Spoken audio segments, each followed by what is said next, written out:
While I'm out here and running out of shooting C's, I think I've gone through $500 worth of shooting C's so far this year. Crazy.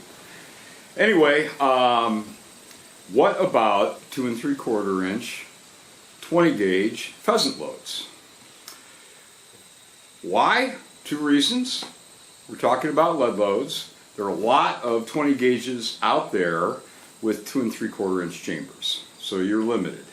You're not going to be able to shoot 1 1/4 ounce of buffered lead. Also, if you want to throw 1 1/8 ounce rather than 1 1/4 ounce at roughly the same velocity, which is 1175 feet per second, you're going to have less recoil, which is always a good thing. So, these are Remington Nitro mags, number 4 shot. 1 1/8 ounce payload, and they are buffered. Now, I wish they made these in number 5, but I've wished that for 20 years and it hasn't happened. But 6s are just a poor choice for wild pheasants, so it's either 5s or 4s. So I'm very curious to see if we get a usable pattern out of 1 1/8 ounce of number 4. I'm using the Browning B80 True Lock modified Precision Hunter extended choke, and this is 35 yards. It's got a couple holes in that shooting C, but it is my last shooting C. I will take 3 shots and see if we have a usable wild pheasant pattern at 35 yards.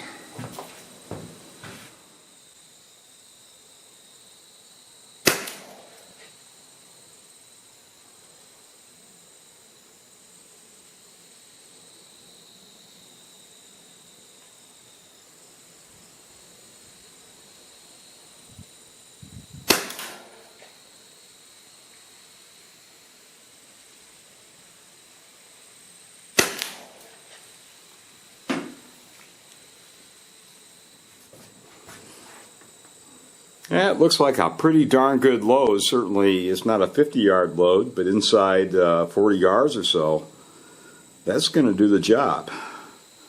It's better than I thought. Recoil is minimal, although the B80 is a gas gun, but it's only a 6 1/4 pound gun, so it's a nice carry weight. So let me go grab the target. Looks like the wad went through. So here it is. Remington 1 1/8 ounce number 4s, buffered number 4s, but a 2 3/4 inch unfolded link shell.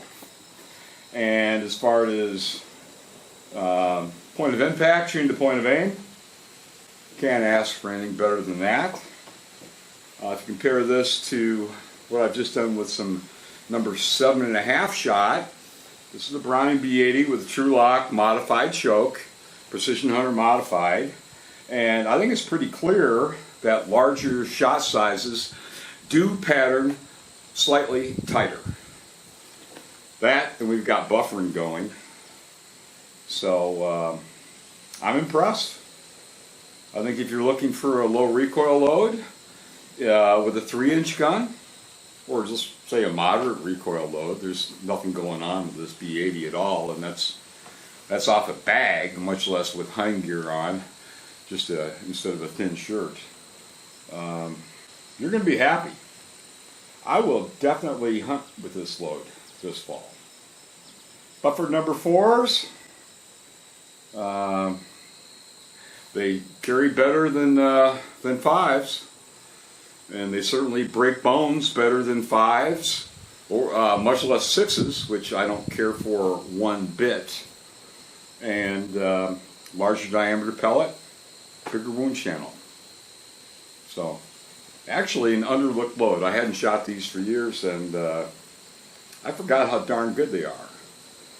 So, good job by Remington. 1 1/8 ounce, number 4 buffered, 2 3/4 inch.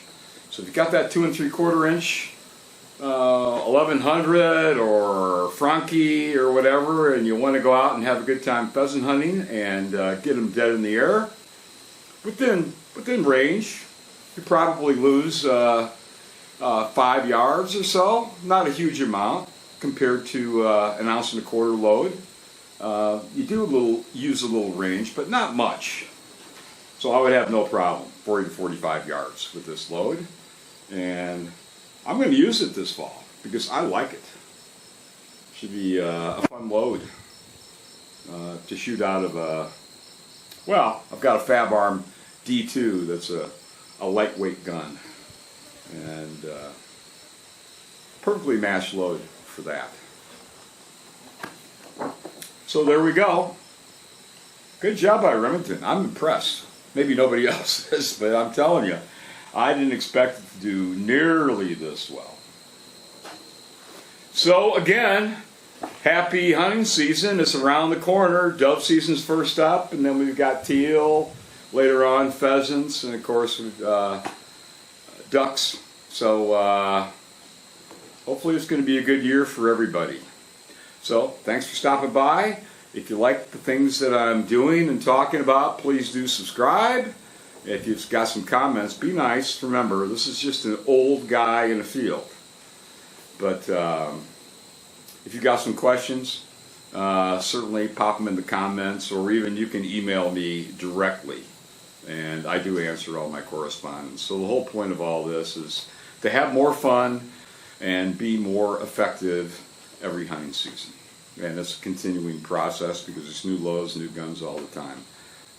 But a little personal testing with your own gun at the ranges you plan to shoot with the ammo that you intend on using can pay tremendous dividends for you, rather than just going out and making noise.